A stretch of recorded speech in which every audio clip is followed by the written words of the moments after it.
ni aw ka bi kunnafoni gafe wagati seleni arajo Joliba Bamanyare cɛni muso denmisɛn ni mabakɔrɔba minnu bɛ ka radio Joliba lamɛn waati n'an b'a fɔ na bɛɛ lajɛlen sɔgɔma kunnafoni sɛbɛnw bɔra bi limanaw minnu bɛ lakali aw ye dongo don ni waati mana se nɛgɛ kanɲɛ 9 mana tɛmɛ ni sanga 30 ye ka se a kanɲɛ 10 ma limanaw sanga 30 dɔrɔn gafe minnu bɛ sɛbɛn balima kunnafonidilaw fɛ an y'a kanu ko kɔnɔkuma lakali aw ye o la bi baara taabolo kumaso kɔnɔna la balimakɛ Amadu Jalo min ye Bokar Tarawele Grand be ale bolo bɛ nɛgɛ karafe la lamɛnbaa cɛ ni muso Bamako yan Mali kɔnɔ ani fan bɛɛ lajɛlen fɛ segukaw an b'u fɔ an tɛ ɲinɛ u kɔ olu bɛ k'an lamɛn kɛmɛ murumuru kelen kan an b'u fɔ k'u ni sɔgɔma aw bisimila kunnafoni kɛnɛ kan Joliba kunnafoni sɛbɛn fɔlɔ min bɛ n'an bɛ an da don la bi sɔgɔmada in na limanaw o ye l'indicateur du renouveau ale kumana a y'a jira k'a fɔ ko baarakɛlaw ka lafasali kuluba min bɛ ni limanaw fanga b'a la kosɛbɛ ale ni gouvernement bɛ samasamali na u ni ɲɔgɔn cɛ a bɛ kalo 6 bɔ sisan o la ni jateminɛ kɛ ka kɔn o ɲɛ ko bɛnkan dɔ kun tɛmɛna Union nationale des travailleurs du Mali n'o ye UNTM ye ni jateminɛ kɛ kabi février kalo san 2021 limanaw o bɛnkan ye n'u k'a ma ko procès verbal de conciliation o de sen tɛ ka se ka don ba la o de la bi UNTM u ka bureau exécutif min bɛ bi ni fanga b'a la kosɛbɛ kunungo k'u ye sɛbɛn bila gouvernement u ka tabali kan ka gouvernement lasɔmi k'a fɔ k'u bɛ sɔn ka taa baarabila la tile 5 baarabila min bolodalen don mai kalo tile 17 ka taa bila a tile 21 natɔ in na ko ni hali ni wasama sɔrɔ o fana na limanaw k'u bɛ sɔn ka dɔ fana fara a kan tuguni min bɛ kɛ o mai kalo 1 in na limanaw min b'a daminɛ min b'a daminɛ o mai kalo 1 in fana na ka taa bila fo min bɛ tali kɛ avril nka fɔ o mai kalo 1 in sa kɛ fasiri kɛmɛ ka sɛbɛn ten nɔ de ka taa mai kalo tile 24 ka taa bila tile 28 na ni wasa ma sɔrɔ ni ye jateminɛ kɛ UNTM limanaw ale de ye baarakɛlaw ka lafasali kulu belebeleba don fanga b'a la bi kosɛbɛ yɔrɔ ka kɔn bi ɲɛ min ye san 2020 ye hakilila jiginna ni laɲini kelen ninnu na décembre kalo tile 14 a n'a tile 18 san 2020 u kun ye tile 5 baarabila kɛ a bɛɛ lajɛlen kun ye ni laɲini kelen ninnu ye a waati kɛra sababu ye limanaw an ka foroba cakɛyɔrɔw ka bɛɛ lajɛlen sigi a sɛnɛgɛ kɔnɔna la min ye fan fila in ye gouvernement ale ni UNTM k'a sɔrɔ ni bɛnkan ma sɔrɔ ni ɲɔgɔn cɛ nka a jirala k'a fɔ waati kɔnɔna la UNTM ni gouvernement u sigira ka kuma tile damadɔ hakilila falen ka bolonɔ bila sɛbɛn dɔw la UNTM yɛrɛ kun hakilila ko bɛnkan ninnu limanaw k'u bɛna k'u bɛna don da fɛ n'o ye UNTM maaw ka sagonada ye limanaw a jirala k'a fɔ halisa o samasamani de bɛ senna n ye sen tɛ ka sɔrɔ o ko la UNTM kɔni y'a jira k'a fɔ olu ye laɲini min b'u bolo bi limanaw a bɛ se laɲini 9 ma Yakuba Katile ale min ye UNTM ɲɛmaaba ye ale ka fɔ la a n'a a teri minnu bɛ UNTM ɲɛma bi u y'a jira k'a fɔ ko u ye ɲɔgɔn ye dɔ kɛ alamisa tɛmɛnen in na o de ɲɔgɔn ye wulila ni kan min ye limanaw o ye k'a fɔ ko mai kalo nata in ko bɛn ma sɔrɔ ni gouvernement cɛ wa ko a tile 17 ka taa bila tile 21 na k'u bɛ baarabila kɛ ni u ni gouvernement ma bɛn ko la u na a daminɛ kokura mai kalo tile 24 ka taa fori a tile 28 na o ye laɲiniw ye dɔwɛrɛ tɛ limanaw ko u ka sarakow b'a la ka taa se ni jateminɛ kɛ maa minnu bɛ yen n'o ye compressés ye olu gɛnna ka bɔ baara la ani hali min ye ORTM n'o ye an ka jabaranisoba ye limanaw a jirala k'a fɔ olu ka yɔrɔ min bɛ yen nɔ ni dugukolo ɲagami sera yɔrɔ ma ka taa se IR fana o fana dugukolo ɲagaminen don maa dɔw fɛ ani ni ye jateminɛ kɛ a jirala k'a fɔ ko baarakɛla dɔw fana bɛ yen limanaw minnu ni olu ka catégorie A catégorie B D B1 ani C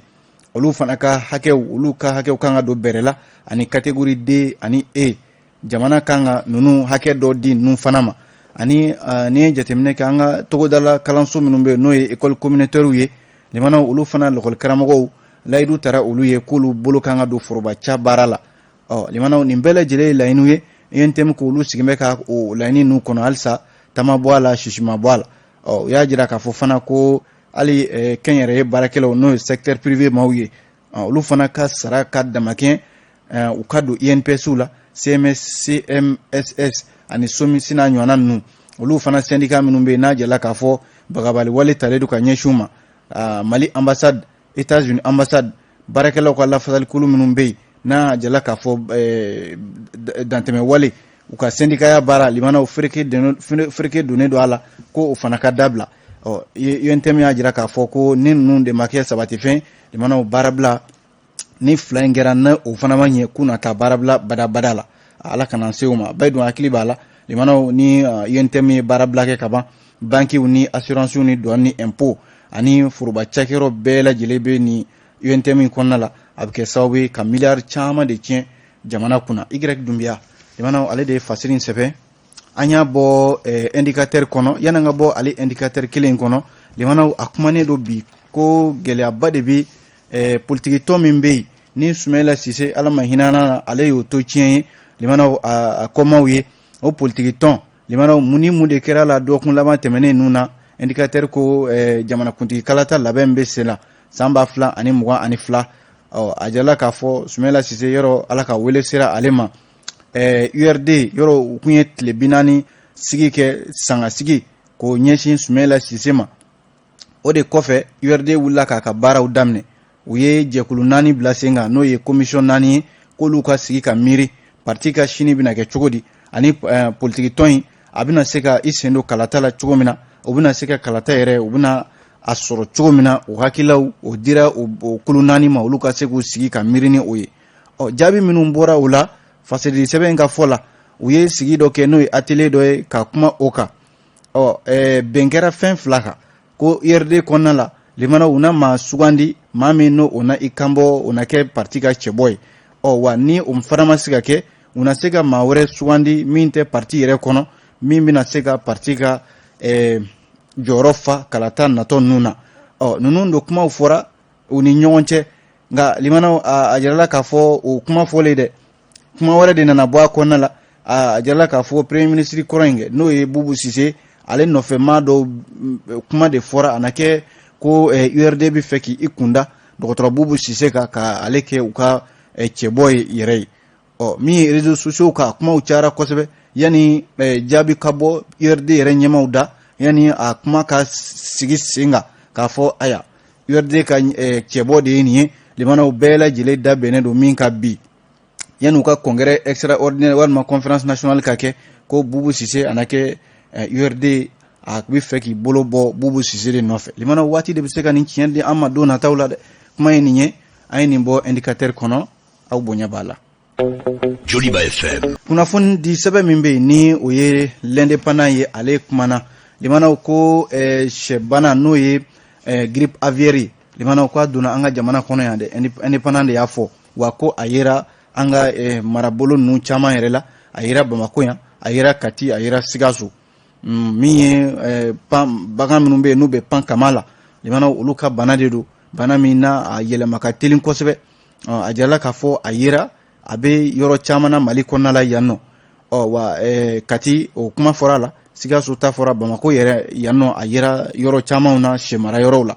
o la minisiriso min bɛ yen n'ale bɛ baganmara ko kunna ani min ye baganmara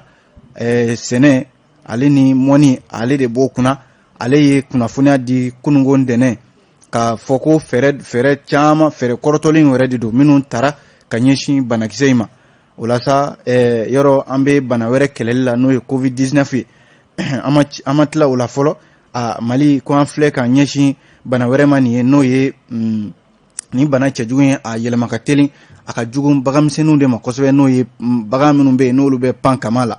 diɲɛ kelenatɔnba ka cakɛda min ɲɛsinnen don baganw ka kɛnɛya ko ma Organisation mondiale de la santé animale OIE ale ye a ka rapport dɔ la avril kalo tɛmɛnen in na o tile 15 ale ye lasɔmini yɛrɛ kɛ k'a fɔ ko bana in n'o ye grippe aviaire limanaw ka a carilen don diɲɛ kɔnɔ wa jamana minnu bɛ yen na olu bɛ sɔn k'u ta sɔrɔ a la olu k'u kɔlɔsi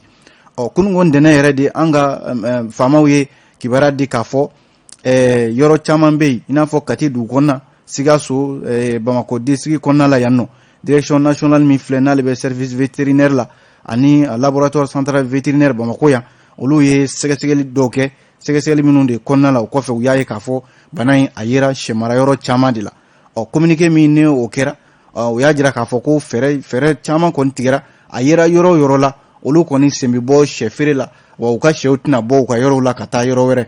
a yera hali bagan minnu fana na n'o ye pan kamana ninnu ye olu na jeni u kana se ka taa yɔrɔ wɛrɛw la ka taa a yɛlɛma bagan wɛrɛw fɛ o de la direction nationale des services vétérinaires a ye ciden kɛrɛnkɛrɛnnenw olu bila ka taa an ka marayɔrɔ ninnu na Kulukoro Sikaso ani Bamakɔ district kɔnɔna la yan ka se ka taa lajɛ bana in a bɛ se ka kɛlɛ cogo min na a bɛ se ka kunbɛn cogo min na a kana se yɔrɔ caman na sabu bana in a jirala k'a fɔ de a ka teli kosɛbɛ n'o ye sɛ bana in ye o de la sa minisiri kɔni ye ladilikan di k'a fɔ ko sɛ maralaw minnu bɛ sɛ doni ka bɔ jamana kɔ kan ka na n'a ye limanaw k'a jɔ fɔlɔ waati dɔ la a kuma yɛrɛ kun tara o sabu an kɛrɛfɛ jamana dɔw bɛ yen bana in kun yera o la i n'a fɔ Senegal jamana a fɔra ko bana in yera olu fɛ yen limanaw yɔrɔ an fɛ yan nɔ sariya mana ta ka ban bɛɛ b'a kɛ yɛrɛsago ye sɛma minnu bɛ sɛw feere olu bɛ sɛ doni ka bɔ dogodogonin dogo la ko a nana kɛ sababu ye bana in o de kɛra a caya sababu yɛrɛ ye nin waati in na fɛɛrɛw kɔni talen don min ye sɛ banabaatɔ minnu bɛ yen ni olu bɛ bɔ jamana wɛrɛw la kana ka se ka caman kɛlɛ u kana se ka don yan an b'o de lahalaya la hakililajigin na grippe aviaire min filɛ nin limanaw ko a bɛ bagan minnu bɛ yen n'olu bɛ pan kama la i n'a fɔ kɔnɔw sɛw ani bagan misɛnnin wɛrɛw n'o ye minnu bɛ pan kama la a jala k'a fɔ bana in a bɛ olu de sɔrɔ n'a dun ye olu sɔrɔ limanaw sɔgɔsɔgɔ ni farigan ni fɛn wɛrɛw min bɛ buna adamadenw minɛ a bɛ se k'o fana yɛlɛma buna adamaden fɛ o dun kɔlɔsi o ka teli kosɛbɛ o kan ka kɛ kuma in nin ye dɛ limanaw ye nin bɔ l'indépendant kɔnɔ sɔgɔmada in na aw bonya b'a la. Joliba Fm. kunnafoni di sɛbɛn min bɛ yen ni o ye les échos welewele limanaw ale kumanaw a ko dugukolo yuruguyurugukɛla dɔ limanaw min n'a bɛ segukaw fɛ a jarala k'a fɔ komini min bɛ yen ni o ye pelengana ye maa dɔ filɛ nin n'a tɔgɔ ye ko Fuseni Kulubali limanaw permis min bɛ yen n'o ye permis d'occuper ye ale ye sɛbɛn ye a bɛ di maaw ma k'a fɔ ko i ka se ka i ka so sannen kɔ k'a d'i ma i yamaruya k'i ka so jɔ Fuseni Kulubali topographe don mairie min filɛ nin pelengana commune kɔnɔna la k'a ni maa dɔw bɛ jɛ la minnu ni u ye u donna dugudenw n'u hakili cɛ limanaw a jarala k'a fɔ pelenganakaw minnu ni sɛbɛn caman b'u bolo n'o ye permis d'occuper a bɛ permis d'occuper 100 ɲɔgɔnna bɔ o de tara ka di maaw ma k'a fɔ ko u k'u ka sow jɔ n'a ye limanaw sɛgɛsɛgɛli de nana kɛ k'a sɔrɔ ko permis ninnu si de man ɲi a bɛɛ lajɛlen ye gafew ye minnu ni Fuseni Kulubali ale yɛrɛ de ka gafew don mairie ka gafe tɛ wa mairie m'a yamaruya a kɛra sababu ye ka mankan yɛrɛ wuli pelengana dugu kɔnɔna la maaw ni ɲɔgɔn cɛ walasa cɛ min ye nin ye ni limanaw a bɛ don maaw n'u hakili cɛ n'o ye escroquerie ye a yɛrɛla k'a fɔ maa dɔ min na a yɛrɛ bɛ baara kɛ mairie yɛrɛ kɔnɔna la ye ko duguden caman bɛ yen a kɔni sera ka olu don ale n'u hakili cɛ Fuseni Kulubali min ye nin ye a ye sɛbɛn caman bɔ sɛbɛn minnu ni a yɛrɛ bɛ cachet dilan k'a bila a kan a yɛrɛ bɛ sɛbɛn ninnu a yɛrɛ de b'a bɔ k'a di maaw ma walasa maire yɛrɛ n'o ye madame Jabate Umu Bamba ye ale bɔlen a kalama waati min na ale sɔrɔla ka a dɔn k'a fɔ ja maa bɛ yen ale ni maa bɛ baara la maa min bɛ yen n'o bɛ ka ale yɛrɛ ka bolonɔ n'o y'a ka signature ye walima a ka cachet k'o ta k'o bila sɛbɛnw kan n'o ye permis d'occuper ninnu ye k'o dugukolo feere maaw ma maire n'o ye madame Jabate Umu Bamba ye ale yɛrɛ don dɔ la a ka fɔ la ko ale taara bɔ gafe ninnu caman de kan cɛ in ka bureau kan n'o ye Fuseni Kulubali ale kɔni ye gafe ninnu ta k'a lajɛ ale y'a dɔn k'a fɔ tiɲɛna ninnu tɛ gafe ɲumanw ye sabu nin t'ale ka bolonɔ ye ale ma permis d'occuper bɔ ka di maa si ma n'a fɔra ko o taara bɛ ye Fuseni Kulubali in ka bureau sanfɛ limanaw a ma a kunkolo ja walasa sɛgɛsɛgɛli de nana gan o la k'a ye k'a fɔ a kelen kun tɛ baara in na maire yɛrɛ ka adjoint filanan n'o y'a ka deuxième adjoint ye a n'o de tun bɛ baara in na ano de kun bɛ ka ko in kɛ o de kɛra na balana ko yɛrɛ ye maire fɛ maire ko tiɲɛna nin ko ye min taara k'ale yɛrɛ dɔn ko da kosɛbɛ u ka sɔrɔ ka sɛgɛsɛgɛliw boloda ka ɲanginiw ta k'a fɔ k'u b'a ta ka ɲɛsin Fuseni Kulubali ma limanaw ɲangini wa o t'a sɔrɔ o y'a sɔrɔ Fuseni ale kɔni taara fo yɔrɔ min y'a ja an bɛ don min na i ko bi limanaw a jɛla k'a fɔ nin waleya o de bɛ Segu commune min bɛ yen n'u k'a ma ko Pelengana nin waleya de bɛ yen nɔ maa caman kɔni bɛ yen olu ko f'u ka ko in ta ka taa n'a ye bɔgɔ jeninen kan nka sifinnakaw ka kulu dɔ bɛ yen n'u k'a ma ko la voix des jeunes olu ye sigi dɔw kɛ ka bɛɛ lajɛlen wele maa maa bɛ ko Fuseni Kulubali ta sera o ma ka tigi ka dugukolo yurukuyuruku walima ka sɛbɛnkolon ninnu d'u ma u bɛɛ ka se ka na u ta fɔ a ko ka se ka ɲɛɲini ji ɲama jɔlen na n'o tɛ dɔw fana yɛrɛ ko in yana ka kɛ maaw ka dimi ka fɔ ɲɔgɔn kɔ u ka taa n'a ko ye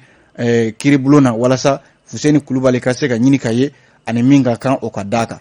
kuma in nin ye an ye nin bɔ Les Échos kɔnɔ aw bonya b'a la. Joliba Fm. Kunnafoni sɛbɛn min bɛ yen ni o ye Soir de Bamako ye ale y'a jira k'a fɔ limanaw ko min ye Maître Kasum Tapo ye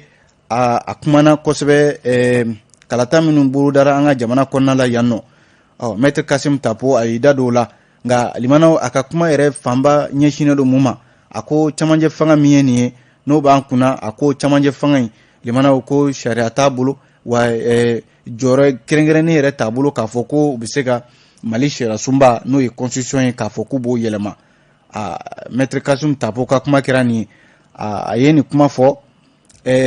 sigi dɔ senfɛ télévision so dɔ la min ye Maître Kasum Tapo yɔrɔ a y'i da don fɔlɔ jɛkulu min n'a y'o sigi kɔsan in na n'o ye Mouvement pour la refondation du Mali ye Morema min ye kalata minnu bolodara n'a a don yɛrɛ fɔra a jirala k'a fɔ an ka sariya sunba yɔrɔ o fana yɛlɛmani ko kuma fɔra ko o fana bɛ a kalata ninnu na n'o ye référendum ye Maître Kasum Tapo ko ale yɛrɛ ka jɛkulu min ye n'o ye Mouvement pour la refondation du Mali Morema ye a kumana o ka o sigira kun min na ani o bɛ kuntilenna minnu na a ka kuma la ko maa caman bɛ bi minnu bɛ ka morena in k'a taga ka hakililaw kɛ ko wɛrɛw ye walima k'a kɛ i n'a fɔ aya ale bɛ ka ko wɛrɛ de ɲini n'o tɛ a ko Morema sigi kan tɛ dɔwɛrɛ ye o jamana in bɛɛ y'a dɔn k'a fɔ a tiɲɛna ka se hakɛ min na a kan ka dilan de ni maaw ma fara ɲɔgɔn kan k'u bolo di ɲɔgɔn ma a ye misali ta hali Suala Bayaya Haidara kan o min ni limanaw a ko jinɛ maa don jinɛ ɲɛmɔgɔ don wa a ye yɛrɛ sɔrɔ ale ka tɔn kɔnɔna la limanaw o n'a a kɔrɔ bɛ ɲɔgɔn na o b'a jira k'a fɔ ale ma maabɔ maa na o i kɛra diinɛ ɲɛmaa ye i kɛra maa o maa ye ko Morema in a dayɛlɛlen don bɛɛ lajɛlen bɛɛ bɛ se ka na i ka kungo kuma fɔ bɛɛ ka fara ɲɔgɔn kan ka dilanli kɛ dɔw yɛrɛ y'a jira k'a fɔ ko Morema in ko Bubu Sise de ka hakilila don o de kɛra sababu ye k'a sigi a ko maa minnu b'o fɔ ale b'u to yen u k'u ka kumaw fɔ sabu bɛɛ maa b'i ka kuma fɔ jamana kɔnɔna la limanaw ale bɛ bɛɛ to yen bɛɛ k'i ta fɔ n'o tɛ Morema sigira kan min kan limanaw o de ye jamana tiɲɛna ka se hakɛ min na a ka kan de an ka fara ɲɔgɔn kan ka jamana kura jɔ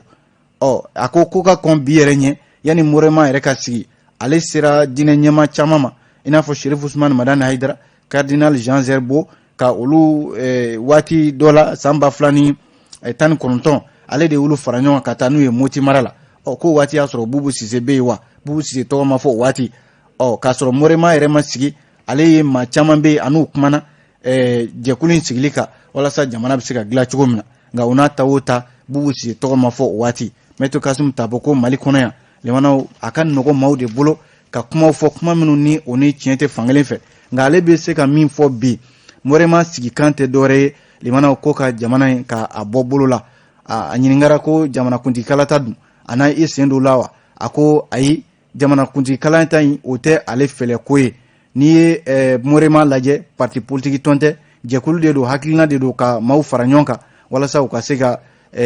kuntilenna ɲini n'o ye jamana kisili ye ni o kuma fɔra politique tɔn tɛ olu tɛna k'a fɔ de u bɛn'u kan bɔ jamanakuntigiya nɔfɛ o t'olu ka hakilila ye fɔlɔ min ye kalata minnu ni olu kuma fɔra olu don yɛrɛ fɔra camancɛ fanga maaw fɔ kɛ ban min ye référendum ko ye limanaw Maître Kasum Tapo ko jamanakuntigi caman tɛmɛna Mali kɔnɔ yan minnu kun bɛ fɛ ka sariya sunba a yɛlɛma limana a caman bɛ yen a ma se ka baara kɛ camancɛ fanga min yɛrɛ dun ale yɛrɛ sigikan ye ma sugandilenw don maaw tɛ jamanadenw jɛra ka maa minnu sugandi o tɛ u yamaruya u ka u da don sariya sunba yɛlɛmani ko kuma la wa hali maa minnu bɛ yen n'o ye CNT maaw ye a jirala k'a fɔ olu de bɛ ka députés jɔyɔrɔ fa olu fana tɛ maaw ye ko maa minnu sugandira jamanadenw fɛ députés tɛ k'a fɔ de députéya yɛrɛ birifini bi u kan nka hali mandat yɛrɛ t'u bolo mandat min n'o ye san 5 mandat ye kalo damadɔ de u b'o de kɛ ka sɔrɔ ka taa n'a fɔra ko kolo minnu da don sariya sunba yɛlɛmani ko la Maître Kasum t'a fɔ ko ale kɔni hakili la camancɛ fanga maaw min ye sariya sunba yɛlɛmani ye limanaw u tɛ se ka yɛlɛma wa a sariya yɛrɛ t'u bolo kuma in de an ye nin bɔ le soir de Bamako kɔnɔ aw bonya b'a la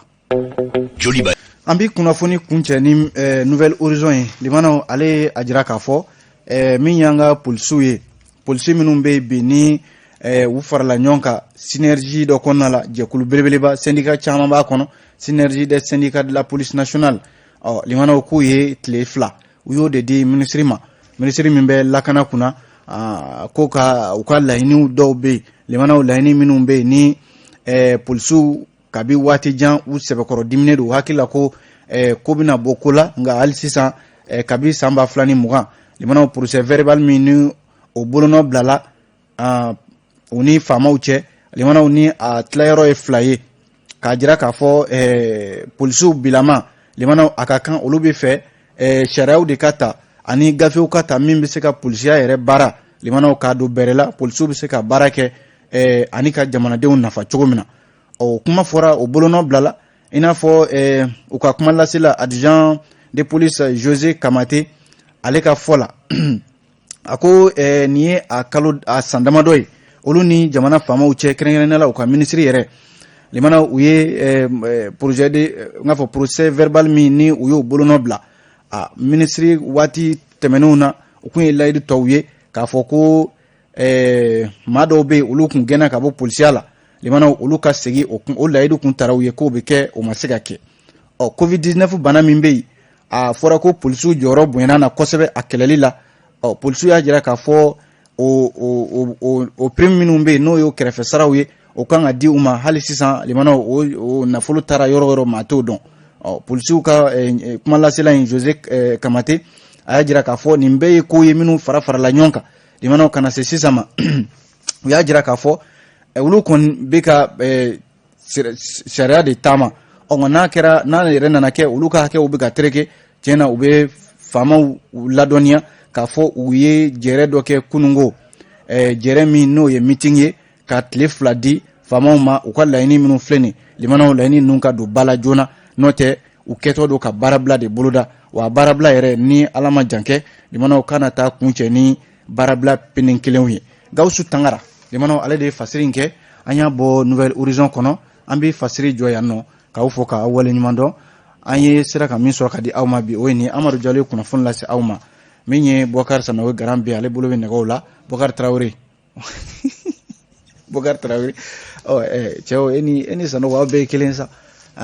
Sanogo wulila y'i sigi e wulila Sanogo y'a sigi aw bɛɛ ye kelen Bokar Traoré ale de bolo bɛ nɛgɛ karafe la a k'an bɛn sini ni Ala sɔnna aw ni ce Radio Joliba ka kunnafoni gafew lamɛnli la an bɛ kunnafoni kuncɛ ni Nouvelle Horizon ye limanaw ale a jira k'a fɔ min y'an ka polisiw ye polisi minnu bɛ bi ni u farala ɲɔgɔn kan synergie dɔ kɔnɔna la jɛkulu belebeleba syndicat caman b'a kɔnɔ synergie des syndicats de la police nationale limanaw k'u ye tile 2 u y'o de di ministre ma ministre min bɛ lakana kunna ko u ka laɲiniw dɔw bɛ yen limanaw laɲini minnu bɛ yen ni polisiw kabi waati jan u sɛbɛkɔrɔ diminen don hakili la ko bɛna bɔ ko la nka hali sisan kabi san 2020 limanaw procès verbal min ni o bolonɔ bilala u ni faamaw cɛ limanaw ni a tilayɔrɔ ye 2 ye k'a jira k'a fɔ polisiw bilama limanaw a ka kan olu bɛ fɛ sariyaw de ka ta ani gafew ka ta min bɛ se ka polisiya yɛrɛ baara limanaw k'a don bɛrɛ la polisiw bɛ se ka baara kɛ ani ka jamanadenw nafa cogo min na kuma fɔra o bolonɔ bilala i n'a fɔ u ka kuma lasela adjoint de police José Kamate ale ka fɔ la a ko nin ye a san damadɔ ye olu ni jamana faamaw cɛ kɛrɛnkɛrɛnnenya la u ka ministre yɛrɛ limana u ye projet de ng'a fɔ procès verbal min ni u y'o bolonɔ bila ministre waati tɛmɛnenw na u kun ye layidu tɔw ye k'a fɔ ko maa dɔw bɛ olu kun gɛnna ka bɔ polisiya la limana olu ka segin o layidu kun tara u ye k'o bɛ kɛ o ma se ka kɛ covid-19 bana min bɛ yen a fɔra ko polisiw jɔyɔrɔ bonyana na kosɛbɛ a kɛlɛli la polisiw y'a jira k'a fɔ o prime minnu bɛ yen n'o y'o kɛrɛfɛ saraw ye o kan ka di u ma hali sisan limana o nafolo taara yɔrɔ yɔrɔ maa t'o dɔn polisiw ka kumalasela in Jose Kamate a y'a jira k'a fɔ nin bɛɛ ye ko ye minnu fara-farala ɲɔgɔn kan limana kana se sisan ma u y'a jira k'a fɔ olu kɔni bɛ ka sariya de taama nka